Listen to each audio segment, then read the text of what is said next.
Aisha radiallahu anha,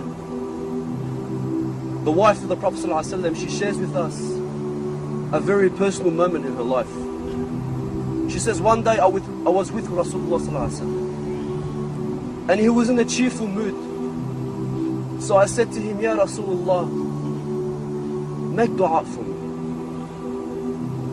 So he said, Allahumma aghfir li Aisha.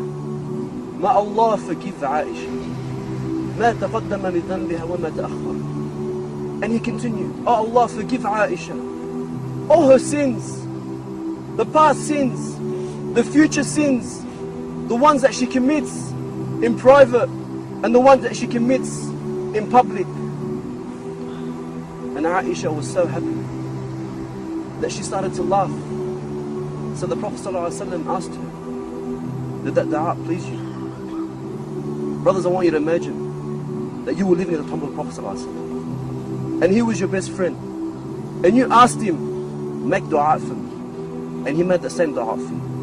How happy would you be? So he says to Aisha, did that dua please you? She says, Ya Rasulullah, how could that not please anyone? He says, Wallahi, by Allah, إنها لدعوة لأمتي في كل صلاة. He says, by Allah, that is the same dua I make for my ummah in every single one of my prayers. The Prophet ﷺ made that same dua for me. How much did the Prophet ﷺ love us? He would cry in front of the Sahaba. He would cry and he would say, I miss my brothers, the ones that I love. And I would say, Ya Rasulullah, aren't we your brothers? He would say, no, you're my companions. But my brothers are the ones that will come after me. And they will believe in me. And they would never have seen me. This is you, brothers. The Prophet ﷺ is crying because he misses you. He would stay the night praying to Allah, crying out to Allah, my ummah, ummati, ummati. The Prophet ﷺ is crying for you. When was the last time you cried for the Prophet ﷺ? The Prophet would give khutbah and he would lean on a tree as he would give the khutbah, until they built him the mimbar. The following week, standing on this mimbar, the companions would say, we heard the tree crying like it was a little baby.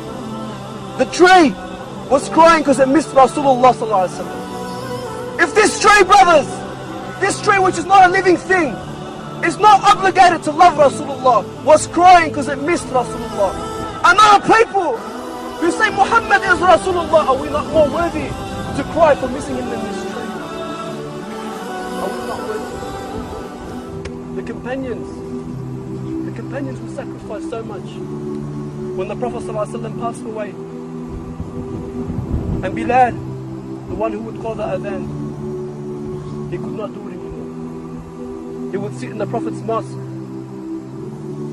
and he would imagine looking at the house of Aisha where it was the grave of the Prophet ﷺ, and he would imagine the Prophet walking across the Rawdah and saying to Bilal, Arihna biha ya Bilal, comfort us with it ya Bilal, make the adhan for prayer. And so Bilal could not stand living in the city of Medina without Rasulullah ﷺ. Every street, every corner, every rock, everything would remind him this is where the Prophet ﷺ was. So he leaves the city, as many companions did, going for jihad, until many years later, when Allah subhanahu wa ta'ala gave victory to the Muslims in Jerusalem, and the Sahaba would be reunited for the first time in so long since the death of the Prophet. And they would see Bilal, who had not given adhan for 6 years, and they would say to him, Ya Bilal, adhin lana, make adhan for us just one last time. And he would say, no, fa'adhurin, please, I can't, it's too painful. They would say, please, they ask Umar, ya Amir al-Mu'mineen, please speak to him. Until Umar spoke to him and he agreed. And so Bilal would get up to make this adhan, the first time since the death of the Prophet ﷺ. And he would call the adhan. The memories, the sweet times, the fragrance of the Rasulullah, his warmth, his compassion would come back to the Sahaba and they would all cry. Could you imagine Umar crying like a little child?